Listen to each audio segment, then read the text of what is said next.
బిందువు బిందువు సింధువు అయినట్టుగా నా మీద మన పార్టీ మీద నమ్మకంతో చెయ్యి చెయ్యి కలిపి ప్రపంచంలో ఇక్కడికి సిద్ధమంటూ ఉప్పెనలా తరలి వచ్చిన ఈ జన సమూహం ఓ మహాసముద్రంలా ఇక్కడ నుంచి చూస్తే కనిపిస్తా ఉంది. ఈ మేదర మెట్టలు కనిపిస్తోంది ఓ జన సముద్రం, ఓ జన ప్రవాహం.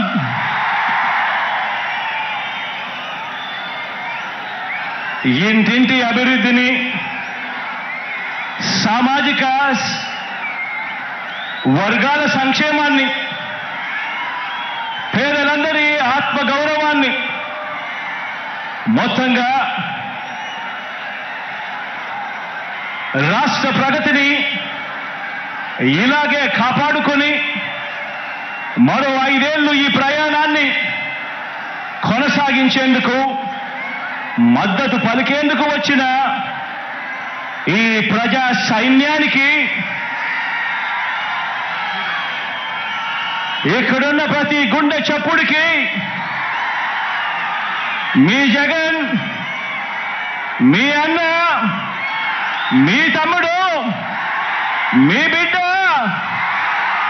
సెల్యూట్ చేస్తా ఉన్నాడు అని చెప్పి కూడా ఈ సందర్భంగా తెలియజేస్తా ఉన్నాను.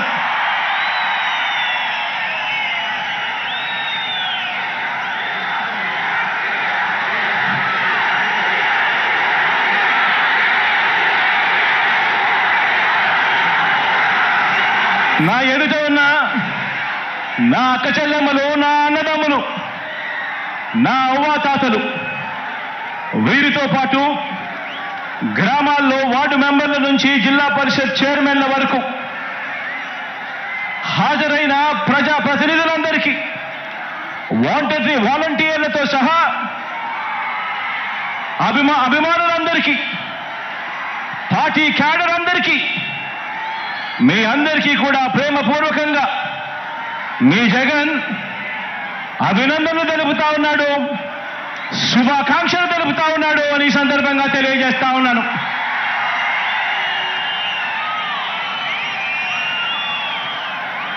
మరికొన్ని రోజుల్లో జరగబోతా ఉన్న ఎన్నికల మహాసంగ్రామానికి, ఆ సంగ్రామంలో పేదవాడి భవిష్యత్తును కాపాడేందుకు, ఆ పేదవాడికి అండగా తోడుగా నిలబడేందుకు మీరంతా కూడా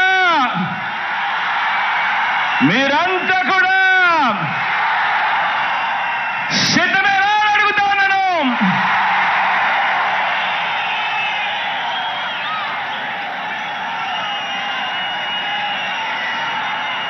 పార్టీల పొత్తులతో బాబు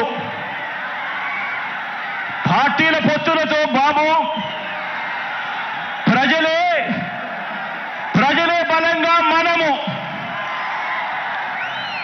తలబడబోతా ఉన్న ఈ మహాసంగ్రామానికి మీరంతా కూడా సిద్ధమేనా అని అడుగుతా ఉన్నాను.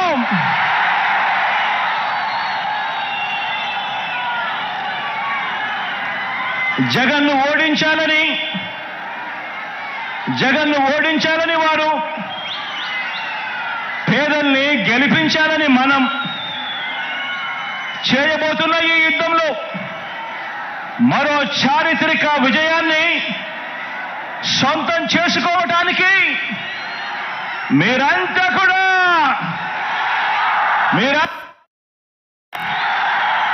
సిద్ధమేనా అని అడుగుతున్నాను. అంటే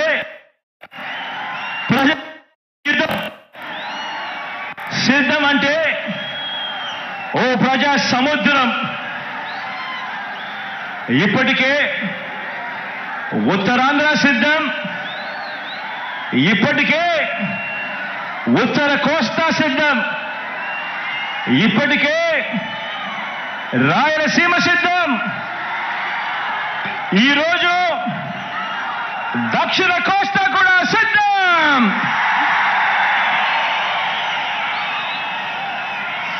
జరగబోయే ఎన్నికల కురుక్షేత్రంలో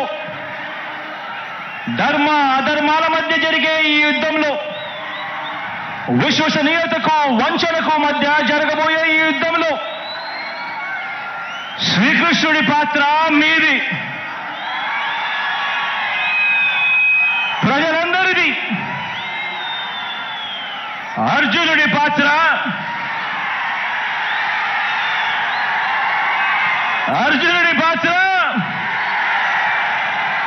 మీ బిడ్డది, మీ అన్నది, మీ తమ్ముడిది.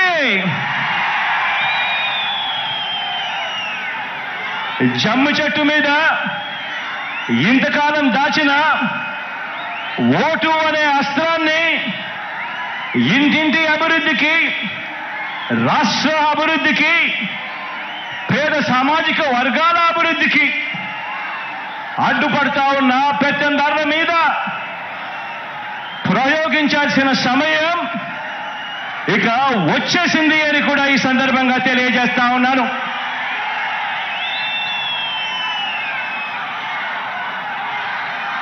నాకు,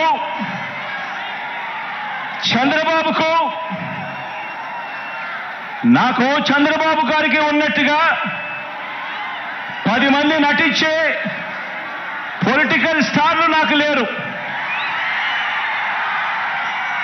10 మంది నటించే వాళ్ళు, 10 మంది నటించే పొలిటికల్ స్టార్లు నాకు స్టార్ క్యాంపెయినర్లుగా లేరు. నాకు చంద్రబాబు నాయుడు గారి మాదిరిగా ఓ ఈనాడు లేదు, ఓ ఆంధ్రజ్యోతి లేదు, ఒక TV5 లేదు. అబద్ధాలకు రంగులు పూసే ఎల్లో మీడియా నాకు లేదు. రకరకాల పార్టీలతో పొత్తులు లేవు మీ బిడ్డకు. ఒంటరిగానే ఎన్నికలకు వెళుతున్నా, ఒంటరిగానే ఎన్నికలకు వెళ్తా ఉన్న నాకు ఉన్నదల్లా నక్షత్రాలు ఎన్నున్నాయో అంతమంది పేదింటి స్టార్ క్యాంపెయినర్లు నాకు ప్రతి ఇంట్లోనూ ఉన్నారు, ప్రతి గడపలోనూ ఉన్నారు. నా ఎదుట ఇసుక వేస్తే కూడా రాలనంతగా ఈరోజు ఇక్కడ ఈ కార్యకర్తలు, ఈ అభిమానులు, ఈ ప్రజానికంలో మీలో ప్రతి ఒక్కరూ కూడా మీ జగన్కు, మీ అన్నకు, మీ బిడ్డకు మీరంతా కూడా స్టార్ క్యాంపెయినర్లుగానే ముందుకు నడుం బిగించాలి అని అడుగుతా ఉన్నాను.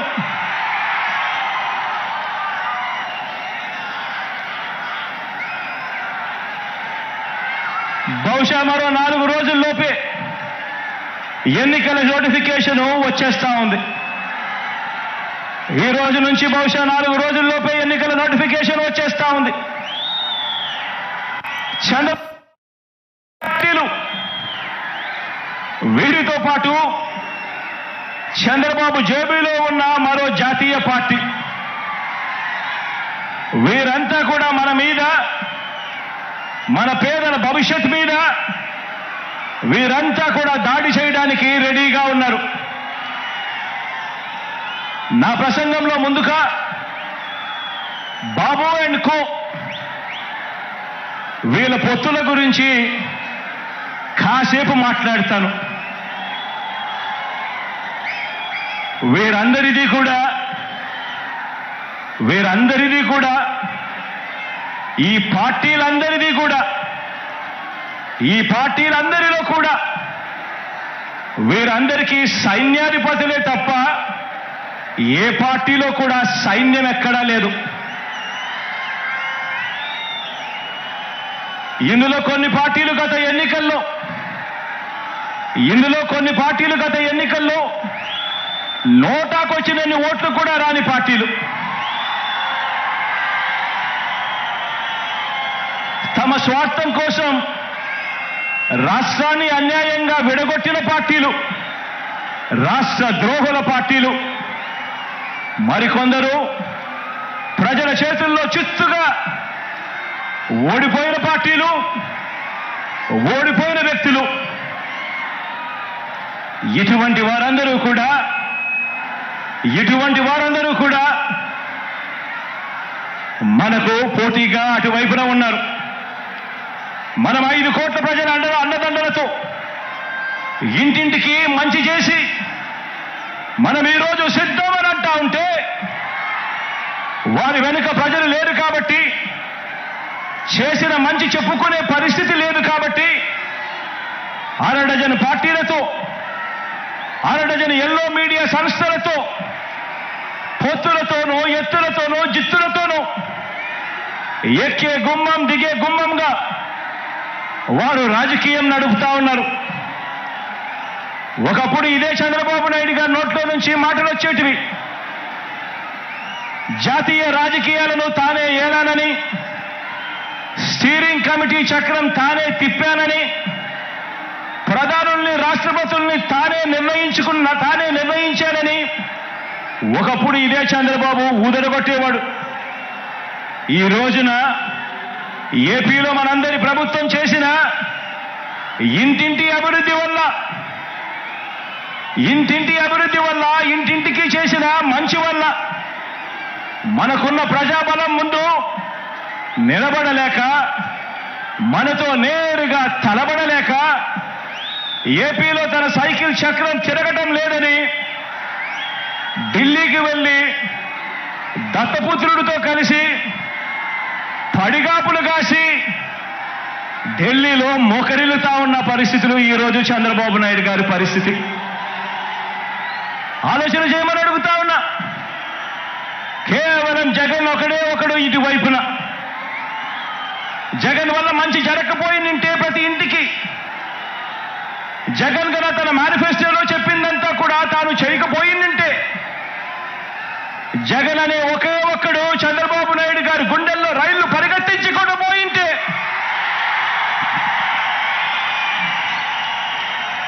చంద్రబాబు నాయుడు గారు ఇన్ని పొత్తుల కోసం ఎందుకు పాకులాడుతా ఉన్నాడు? ఇంతమందితో పొత్తుల కోసం ఎందుకు అగసాట్లు పడతా ఉన్నాడు? ఎందుకు ఢిల్లీ దాకా వెళ్ళి అక్కడ మోకరిల్లుతా ఉన్నాడు? దీనికి కారణం చిత్తశుద్ధితో, నిజాయితీతో మనం చేసిన మంచి, అన్ని వర్గాల మీద మనం చూపించిన కమిట్మెంట్, ఇంటింటికి మనం చేసిన అభివృద్ధి. ఈ రోజున మన పార్టీ, మన ప్రభుత్వం నిండుగా విరగ కాసిన మామిడి చెట్టులా మనముంటే, చంద్రబాబు నాయుడు గారి పార్టీ అందరినీ కూడా మోసం చేసి, వెన్నుపోట్లు పొడిచి, గత పాపాలకు ఫలితం అనుభవిస్తూ తెగులు పట్టిన చెట్టులా చంద్రబాబు నాయుడు గారి పరిస్థితి ఉంది. మన ఎమ్మెల్యేలంతా, మన నాయకులంతా ప్రతి నియోజకవర్గంలోనూ గడప గడపకు ప్రజల వద్దకు వెళ్ళి చేసిన మంచిని చెబుతూ, ప్రతి ఎమ్మెల్యే అభ్యర్థి కూడా తిరుగుతూ ఉంటే, చంద్రబాబు మాత్రం రామోజీ గడప, ఆంధ్రజ్యోతి రాధాకృష్ణ గడప, TV5 గడప, ఢిల్లీలో ఇతర పార్టీల గడపలు, ఇలా ఓ 6 డజన్ గడపలు 5 ఏళ్లుగా తన మనుషులను పంపి తాను తిరుగుతా ఉన్నాడు. ఆలోచన చేయమని అడుగుతా ఉన్నా. ఇది కనిపిస్తా ఉన్న చంద్రబాబు నాయుడు గారి మార్క్ రాజకీయం. మరి మీ జగన్ మార్క్ రాజకీయం, మరి మీ అన్న మార్క్ రాజకీయం. మీ అన్న మార్క్ రాజకీయంలో, మీ జగన్ మార్క్ రాజకీయంలో విలువలున్నాయి. విశ్వసనీయత అన్న పదానికి అర్థం ఉంది, నిబద్ధత ఉంది, సిద్ధాంత బలం ఉంది. ఇంటింటికి మంచి చేశాము అన్న చరిత్ర ఉంది. అన్నింటికీ మించి ప్రజల మీద, అక్క చెల్లెమ్మల మీద నమ్మకం ఉంది. ఈరోజు మీ బిడ్డ పాలనతో ప్రతి ఇంట్లోనూ కూడా చిక్కటి చిరునవ్వులు కనిపించే పరిస్థితులు ఉన్నాయి.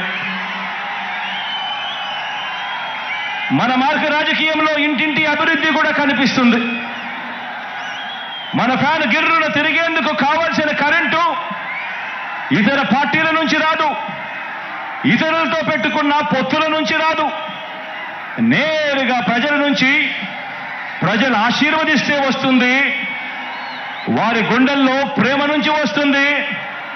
మన పార్టీకి, మన ఫ్యాన్కు కరెంటు, మన ఫ్యాన్కు కరెంటు మనందరి ప్రభుత్వం ఇంటింటికి చేసిన మంచి నుంచి వస్తుంది. మనం అందించిన నవరత్నాల్లో నుంచి మన ఫ్యాన్కు కరెంటు వస్తుంది. లంచాలు లేని, వివక్ష లేని పాలన ఎవరైనా కూడా 5 సంవత్సరాల కిందట ఇవ్వగలుగుతారా అని చెప్పి ఆశ్చర్యం వెలిబుచ్చిన పరిస్థితుల మధ్య నుంచి ఈరోజు లంచాలు లేని, వివక్ష లేని పాలన మనం అందించిన దాంట్లో నుంచి మన ఫ్యాన్కు కరెంటు వస్తుంది. మన ఫ్యాన్కు కరెంటు మాట తప్పకుండా మేనిఫెస్టోను ఓ బైబిల్ గాను, ఓ ఖురాన్ గాను, ఒక భగవద్గీత గాను ఇంతవరకు ఎప్పుడూ కూడా ఎవరూ కూడా చెయ్యని విధంగా, మేనిఫెస్టో అంటే చెత్తబుట్టలో వేసే డాక్యుమెంట్ కాదు. మేనిఫెస్టో అనంటే ఒక పవిత్ర గ్రంథం అని భావించి 99% హామీలు అమలు చేసిన ఆ నిజాయితీ నుంచి ఈరోజు మన ఫ్యాన్కు కరెంటు వస్తుంది.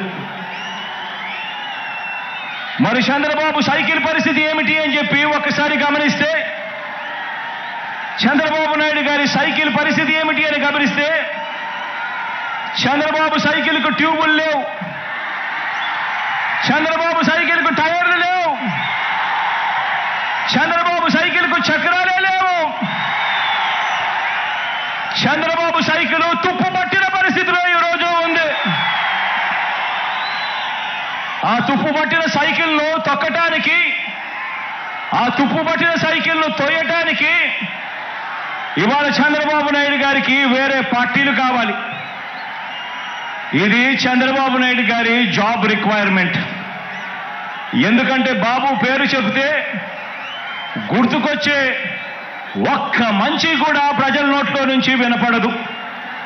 చంద్రబాబు పేరు చెబితే గుర్తుకొచ్చే ఒక్క స్కీము కూడా ప్రజల నోట్లో నుంచి వినపడదు, కనిపించదు. అందుకే పొత్తుల్లో భాగంగా ముందుగా ఒక ప్యాకేజీ ఇచ్చి ఒక దత్తపుత్రుని తెచ్చుకున్నాడు ఈ పెద్ద మనిషి చంద్రబాబు నాయుడు. దత్తపుత్రుని ఎందుకు తెచ్చుకున్నాడంటే, ఈ ప్యాకేజీ స్టార్ అయితే సైకిల్ సీటు తనకు కావాలని అడగడు, తన వారికి సీట్లు ఇవ్వకపోయినా కూడా ఈ పెద్ద మనిషి, ఈ దత్తపుత్రుడు అడగనే అడగడు. ఎందుకు ఇన్ని తక్కువ సీట్లు నాకు ఇస్తున్నావు అని చెప్పి అంతకన్నా క్వశ్చనే చెయ్యడు. కావాలంటే తాను తాగుతా ఉన్న టీ గ్లాస్ కూడా బాబుకే ఇచ్చేస్తాడు. చంద్రబాబు సిట్ అంటే కూర్చుంటాడు, చంద్రబాబు స్టాండ్ అంటే నిలబడతాడు. సైకిల్ను ఎప్పుడు దిగమంటే అక్కడ దిగుతాడు, ఎప్పుడు సైకిల్ను తోయమంటే అప్పుడు తోస్తాడు. పొత్తుల్లో ఉండమంటే పొత్తుల్లో ఉంటాడు, విభేదించినట్టు డ్రామాలు ఆడమంటే రక్తి కంటిచ్చే డ్రామా కూడా ఆడుతాడు. వెనకటికి చంద్రబాబు నాయుడు లాంటి నాయకుడిని ఎవరో అడిగారట. వెనకటికి చంద్రబాబు నాయుడు గారి లాంటి నాయకుడిని ఎవరో అడిగారట, అయ్యా పరిపాలన చేసేవారు కలకాలం గుర్తుండాలంటే ఎలాంటి పనులు చేయాలి అని చెప్పి అడిగారట. ఎలాంటి పనులు చేస్తే కలకాలం గుర్తుండిపోతాం ప్రజల్లో అని చెప్పి అడిగారట. అప్పుడు ఆ బాబు ఏం చెప్పాడంటే, ప్రజలకు అన్నం పెడితే అరిగిపోతుంది, ప్రజలకు చీర కొని పెడితే చిరిగిపోతుంది, ప్రజలకు ఇల్లు కట్టిస్తే కూలిపోతుంది, కర్రు కాల్చి వాత పెడితే మాత్రమే ప్రజలకు కలకాలం గుర్తుంటుందని ఆ బాబు చెప్పాడట. ఈ 14 ఏళ్ళు సీఎంగా ఉన్న బాబు కూడా అలాంటోడే. 14 ఏళ్ళు ముఖ్యమంత్రిగా ఉన్న ఈ చంద్రబాబు కూడా అలాంటోడే. అదే చేశాడు. అలాంటి బాబు ఎంతమందితో పొత్తులు పెట్టుకున్నా, ఇలాంటి ఈ చంద్రబాబు ఎంతమందితో కూడా పొత్తులు పెట్టుకున్నా కూడా ఈ చంద్రబాబు నాయుడు గారి పరిస్థితి సున్నా. ఈ సున్నా ఇంటూ ఎన్ని పొత్తుల్లో ఎన్ని పార్టీలున్నా కూడా దాని విలువ ఒక బోడి సున్నానే.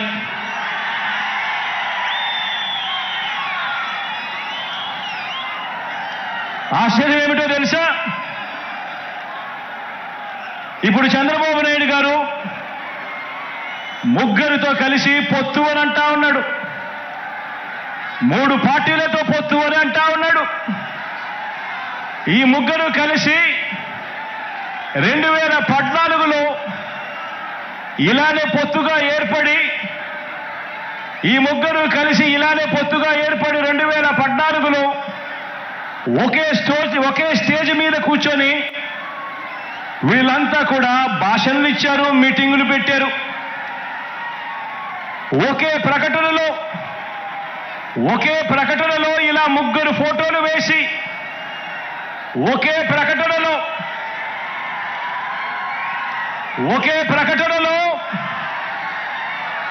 ఇలా ముగ్గురు ఫోటోలు వేసుకుని, ఇలా ముగ్గురు కూడా ఫోటోలు వేసుకుని చంద్రబాబు నాయుడు గారి సంతకం పెట్టి ఇంటింటికి ఈ పాంఫ్లెట్ను పంపించాడు. ఇంటింటికి పంపించిన ఈ పాంఫ్లెట్లో చంద్రబాబు నాయుడు గారు ఏం రాశారో తెలుసా? ఈ ముగ్గురు ఫోటోలు పెట్టి చంద్రబాబు నాయుడు గారి సంతకం పెట్టి 2014లో వీళ్ళే కూటమిగా ఏర్పడి ఇంటింటికి పంపించిన ఈ పాంఫ్లెట్లో వీళ్ళు రాసిన మాటలు: రైతులకు రుణమాఫీ పైన మొదటి సంతకం చేస్తాను, డ్వాక్రా సంఘాల రుణాలన్నీ పూర్తిగా రద్దు చేస్తాము, మహిళల రక్షణకు ఉమెన్ ప్రొటెక్షన్ ఫోర్స్ ఏర్పాటు చేస్తాము, ఆడబిడ్డ పుట్టిన వెంటనే మహాలక్ష్మి పథకం కింద 25,000 రూపాయలు బ్యాంకు అకౌంట్లో డిపాజిట్ చేస్తాము, ఇంటింటికి ఒక ఉద్యోగం ఇవ్వలేకపోతే ఉపాధి ఉద్యోగం వచ్చేదాకా నెల 2,000 రూపాయలు నిరుద్యోగ వృత్తిగా ఇస్తాము, 10,000 కోట్లతో బీసీ సప్లాను, చేనేత మరియు పవర్ లూమ్స్ కు సంబంధించిన రుణాలు మాఫీ, అర్హులైనందరికీ కూడా 3 సెంట్ల స్థలం, అర్హులైనందరికీ కూడా 3 సెంట్ల స్థలం, పక్కా గృహాలు మంజూరు చేస్తాము, రాష్ట్రాన్ని సింగపూర్గా మించి అభివృద్ధి చేస్తాము, ప్రతి నగరంలో హైటెక్ సిటీ నిర్మిస్తాము. ఇదే చంద్రబాబు నాయుడు గారు, ఇదే కూటమిలో ఉన్న ఇదే దత్తపుత్రుడి ఫోటో, ఇదే ఇప్పుడు చంద్రబాబు నాయుడు గారు ఢిల్లీకి వెళ్ళి ఏకంగా కూటమిగా ఏర్పడి పొత్తులోకి తెచ్చుకున్న మోడీ గారి ఫోటో.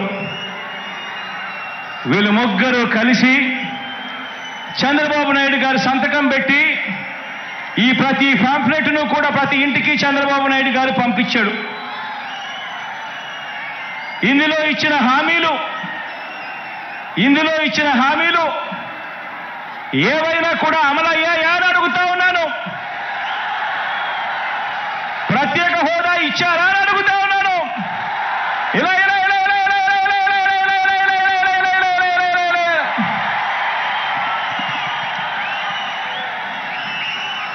మరి ఇవి గతంలో చేయకుండా మరి పొత్తులో వీళ్ళంతా కూడా భాగమై ఈ మాదిరిగా మీటింగులు పెట్టి మేనిఫెస్టో అని చెప్పి మేనిఫెస్టోలో ఇవన్నీ పెట్టి పాంఫ్లెట్లుగా ఇవన్నీ చేసి ఏకంగా చంద్రబాబు నాయుడు గారు సంతకం పెట్టి ప్రతి ఇంటికి కూడా ఈ మాదిరిగా పంపించి మరోసారి ఇదే డ్రామాను, ఇవే పొత్తులు, మరోసారి ఇలాంటివే ఇంతకన్నా ఎక్కువ హామీలు ఇస్తూ మరోసారి మోసం చేసేందుకు ఈరోజు మళ్ళా చంద్రబాబు నాయుడు గారి పొత్తుల డ్రామాతో మళ్ళీ ఈరోజు మీ అందరి ముందుకు వస్తా ఉన్నారు. ఆలోచన చేయమని అడుగుతా ఉన్నా. చంద్రబాబు నాయుడు గారు చూపిస్తా ఉన్న ఈ పొత్తులతో ఎవరికైనా కూడా ప్రయోజనం కలిగిందా అని చెప్పి ప్రతి ఒక్కరూ కూడా ఆలోచన చేయమని అడుగుతా ఉన్నాను. ఇలా రెండు చేతులు పైకెత్తి ఇలా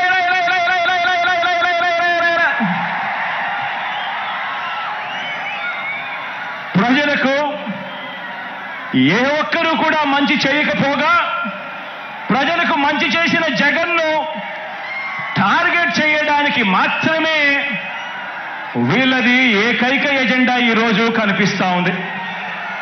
ఆలోచన చేయమని అడుగుతా ఉన్నా. చంద్రబాబు నాయుడు గారికి అధికారం ఎందుకు కావాలి అనంటే ప్రజలకు మంచి చేయడం కోసం కాదు, ఎన్నికల మేనిఫెస్టోలో చెప్పింది చేయడం కోసం కాదు. చంద్రబాబు నాయుడు గారికి అధికారం ఎందుకు కావాలి అనంటే కారణం ఆ అధికారంతో ప్రజలను దోచుకునేందుకు పంచుకునేందుకు మాత్రమే చంద్రబాబు నాయుడు గారికి అధికారం కావాలి. ఇక చంద్రబాబు నాయుడు గారి తాజా మేనిఫెస్టో వాగ్దానాల విషయానికి వస్తే ఆలోచన చేయమని అడుగుతా ఉన్నాను. గతంలో 2014లో చంద్రబాబు నాయుడు గారి మేనిఫెస్టో ఇది. గతంలో చంద్రబాబు నాయుడు గారు ఇంటింటికి పంపించిన పాంఫ్లెట్ ఇది. గతంలో చంద్రబాబు నాయుడు గారి హయాంలో 2014లో ఎన్నికలకు ముందు టీవీ ఆన్ చేస్తే చాలు ఊదరగొట్టే అడ్వర్టైజ్మెంట్లు ఇవి. ఇన్ని చేసి అడ్డగోలుగా మోసం చేసిన ఈ వ్యక్తి ఇదే చంద్రబాబు నాయుడు గారు తాజా మేనిఫెస్టో వాగ్దానాల విషయానికి వస్తే చంద్రబాబు నాయుడు గారి తాజా మేనిఫెస్టో వాగ్దానాల విషయానికి వస్తే నరకలోకానికి నారాలోకానికి రమ్మంటే ఎవరు కూడా రారు కాబట్టి ఎంట్రన్స్ లో స్వర్గం చూపించి లోపలికి వెళ్ళాక మోసం చేసి నరకం చూపించే మార్కెటింగ్ టెక్నిక్ చంద్రబాబు నాయుడు గారికి అలవాటు. అందులో భాగంగానే చంద్రబాబు నాయుడు గారు ఈ మధ్యకాలంలో మేనిఫెస్టో అని కిచిడి వాగ్దానాలన్నీ కలిపాడు. కర్ణాటకలో నుంచి కొన్ని, తెలంగాణలో నుంచి కొన్ని, అన్ని రకాల మేనిఫెస్టోలన్నీ వాళ్ళ హామీలన్నీ కలిపి ఒక కిచిడి మేనిఫెస్టో తీసుకొచ్చాడు. ఆ కిచిడి మేనిఫెస్టో తీసుకొచ్చిన ఈ చంద్రబాబు అందులో భాగంగా వాళ్ళు చూపించే గ్రాఫిక్స్, అందులో భాగంగా వాళ్ళు జరిపించే ఎల్లో మీడియా డిబేట్లు, వారు చేసే ప్రచారాలు ఆలోచన చేయమని అడుగుతా ఉన్నాను. ఇదే పెద్ద మనిషి చంద్రబాబు నాయుడు గారు చేసే వాగ్దానాలకు శకుని చేతిలో పాచికలకు తేడా ఏమైనా ఉందా అని ఆలోచన చేయమని అడుగుతా ఉన్నా మిమ్మల్ని అందరినీ కూడా.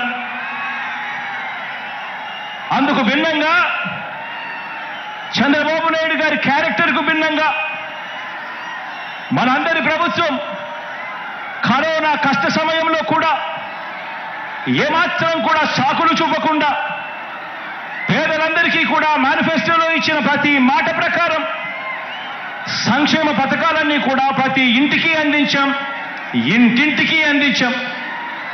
నేరుగా మీ బిడ్డ బటన్ నొక్కుతా ఉన్నాడు. నేరుగా నా అక్క చెల్లెమ్మల కుటుంబాల ఖాతాల్లోకి డీబీటీ పద్ధతిలో ఎక్కడా ఎవరు లంచాలు అడగడం లేదు, ఎక్కడా ఎవరు వివక్ష చూపడం లేదు. నేరుగా నా అక్క చెల్లెమ్మల కుటుంబాల ఇళ్లకు అక్షరాల 2,65,000 కోట్ల రూపాయలు నేరుగా మీ బిడ్డ బటన్ నొక్కడం, నేరుగా నా అక్క చెల్లెమ్మల కుటుంబాల ఖాతాల్లోకి వెళ్ళిపోవడం జరుగుతా ఉన్న పరిస్థితిని గమనించమని అడుగుతా ఉన్నా. ఇక నాన్ డీబీటీ పద్ధతిలో అయితే ఇళ్ల స్థలాల మార్కెట్ విలువ తీసుకోకుండా మన దగ్గర ఉన్న భూములను కూడా వాటి విలువ కూడా తీసుకోకుండా కేవలం మనం సేకరించిన భూముల విలువను మాత్రమే తీసుకొని మనం చేసిన నాన్ డీబీటీ కింద మనం చేసిన ఖర్చు ఈ 58 నెలల కాలంలో విద్యా కానుకైతేనేమి, సంపూర్ణ పోషణమైతేనేమి, గోరు ముద్దైతేనేమి, ఇలాంటి పథకాలకు చేసిన ఖర్చు 1,10,000 కోట్ల రూపాయలు. మొత్తంగా డీబీటీ నాన్ డీబీటీ ఈ రెండు కూడా కలిపితే ఈ 58 నెలల కాలంలో మీ బిడ్డ ప్రభుత్వంలో మనం 3,75,000 కోట్ల రూపాయలు ఖర్చు చేశాం. డీబీటీ పద్ధతిలో, నాన్ డీబీటీ పద్ధతిలో. అంటే ఏటా ఈ పథకాల మీద మీ బిడ్డ ప్రభుత్వంలో గతంలో ఎప్పుడూ చూడని విధంగా జరిగిన ప్రజలకిచ్చిన సొమ్ము సంవత్సరానికి 75,000 కోట్ల రూపాయలు. అది కూడా మనం చాలా కష్టపడితే, ఎక్కడా కూడా లంచాలు లేకుండా చేస్తే గతంలో ఎప్పుడూ జరగని విధంగా సంవత్సరానికి 75,000 కోట్ల రూపాయలు పేదలకు అందించగలిగాం. మనందరి ప్రభుత్వం చేస్తున్న సంక్షేమాన్ని, ఇంటింటి అభివృద్ధిని చూసి తట్టుకోలేక ఈర్ష్యతో రాష్ట్రం శ్రీలంక అయిపోతుంది అని చెప్పి గతంలో ఇదే ఈనాడు, గతంలో ఇదే చంద్రబాబు నాయుడు గారు ఎన్నెన్నో సందర్భాలలో కూడా వాదించడం కూడా మన కళ్ళ ఎదుటే కనిపిస్తా ఉన్న సత్యం. ఇప్పుడు అదే నోటితో మరోసారి మోసం చేసేందుకు, అలాగే చెప్పేవి ఇప్పుడు అదే నోటితోనే అలాగే మోసం చేసేందుకు, ఎలాగూ చెప్పేటివన్నీ కూడా అబద్ధాలే కదా, అబద్ధాలకు హద్దులెందుకు అని చంద్రబాబు నాయుడు గారు ఈ మధ్యకాలంలోనే 6 వాగ్దానాలు అంటూ వదిలారు. ఈ వాగ్దానాలకు ఏటా ఖర్చు ఎంత అవుతుంది అని చెప్పి మా ఫైనాన్స్ వాళ్ళందరినీ కూడా లెక్కలు తీయమని అడిగారు. 2024 ఎన్నికల తర్వాత కూడా మనం అమలు చేస్తా ఉన్న కొన్ని పథకాలను ఎట్టి పరిస్థితిలోనూ కొనసాగాల్సిందే. 2024 ఎన్నికల తర్వాత కూడా మనం అమలు చేస్తా ఉన్న కొన్ని పథకాలను ఎట్టి పరిస్థితుల్లోనూ కూడా కొనసాగాల్సిందే. ఉదాహరణకు అలాంటి 8 పథకాలు మీ అందరికీ కూడా ఇప్పుడు చెప్తాను. 66 లక్షల మంది పెన్షన్లకు మన ప్రభుత్వం ఖర్చు చేస్తా ఉన్నది దాదాపుగా 24,000 కోట్లు. ఉచిత విద్యుత్కు, రైతన్నలకు ఇచ్చే ఉచిత విద్యుత్కు మన ప్రభుత్వం ఖర్చు చేస్తా ఉన్నది 11,000 కోట్లు. సబ్సిడీ కింద బియ్యం ఇచ్చేందుకు మన ప్రభుత్వం ఖర్చు చేస్తా ఉన్నది మరో 4,600 కోట్లు. ఆరోగ్యశ్రీ, ఆరోగ్య ఆసరా, 104, 108 ఇటువంటివి ఎవరైనా కూడా ఖచ్చితంగా చేయాల్సిన, ముట్టుకోలేనేటివి మరో 4,400 కోట్లు. పూర్తి ఫీజు రీయింబర్స్మెంట్ కింద మీ జగనన్న ఇస్తా ఉన్న విద్యా దీవెన, వసతి దీవెన కింద మరో 5,000 కోట్లు. సంపూర్ణ పోషణం కింద 2,200 కోట్లు. గోరు ముద్ద కింద మరో 1,900 కోట్లు. కేవలం ఈ 8 పథకాలకే. అంటే ఎట్టి పరిస్థితుల్లోనూ కూడా వీటిని టచ్ కూడా ఎవరు చేయలేరు. ఇటువంటి 8 పథకాలకే ఖర్చు మరో 52,700 కోట్ల రూపాయలు. ఇవి ఖచ్చితంగా ఎవరైనా కూడా చేయాల్సిందే. ఇవి కాక చంద్రబాబు నాయుడు గారు చెప్పిన సూపర్ 6 అంటున్న 6 వాగ్దానాలకు ఎంత ఖర్చు అవుతుంది అని లెక్క వేస్తే ఇది పచ్చి మోసమే అని తెలిసినా, అవి ఎవరూ కూడా అమలు చేయలేనివి అని చెప్పి కూడా తెలిసినా కూడా ప్రజలకు తెలియజేద్దామని చెప్పి లెక్క వేయిస్తే ఆ 6 పథకాలకు అదనంగా కావాల్సింది ఏటా మరో 73,440 కోట్ల రూపాయలు. ఇది కాక చంద్రబాబు నాయుడు గారు ఈ మధ్యనే 7వ హామీ అని చెప్పి బీసీలకు 50 ఏళ్లకే పెన్షన్ అదనంగా పెంచి ఇస్తానని చెప్పి తాను చెప్పిన 7వ హామీకి అయ్యే ఖర్చు కూడా లెక్కేసుకుంటే ఇది అదనంగా మరో 13,872 కోట్లు. అంటే చంద్రబాబు నాయుడు గారు చెప్పిన 6 6లు, చంద్రబాబు నాయుడు గారు చెప్పిన 6 పథకాలకు ఈ 7వ పథకానికి ఈ రెండు కలిపితే 87,312 కోట్లు. ఇంతకుముందు నేను చెప్పినట్టుగా 8 స్కీములకు ఎవరైనా కూడా టచ్ చేయలేని ఈ స్కీములకు ఖచ్చితంగా ఎలాగో చేయాల్సిన అవసరం ఉన్న ఈ స్కీములకు ఖర్చు అయ్యేది మరో 52,700 కోట్లు. అంటే రెండు కలిపితే అక్షరాల 1,40,000 కోట్ల రూపాయల గురించి చంద్రబాబు గారు చెప్తా ఉన్నారు. ఆలోచన చేయమని అడుగుతా ఉన్నాను. ప్రతి సంవత్సరం 1,40,000 కోట్ల రూపాయలు అంటే మనం ఎంతో కష్టపడితే ఎక్కడ లంచాలు లేకుండా ప్రజల చేతికే ఇస్తే గతంలో ఎప్పుడూ జరగని విధంగా పాలనలో ఎన్నో మార్పులు తీసుకువచ్చి మరీ పాలన చేస్తే మీ బిడ్డ ప్రభుత్వం ఎప్పుడూ జరగని విధంగా లంచాలు లేకుండా వివక్షలు లేకుండా పూర్తిగా కట్టడి చేసి ఎంతో కష్టపడితే ఇవ్వగలిగింది సంవత్సరానికి 75,000 కోట్లయితే మరి ఇవాళ చంద్రబాబు నాయుడు గారు చెప్తా ఉన్న హామీలు ఇప్పటికే 1,40,000 కోట్లు.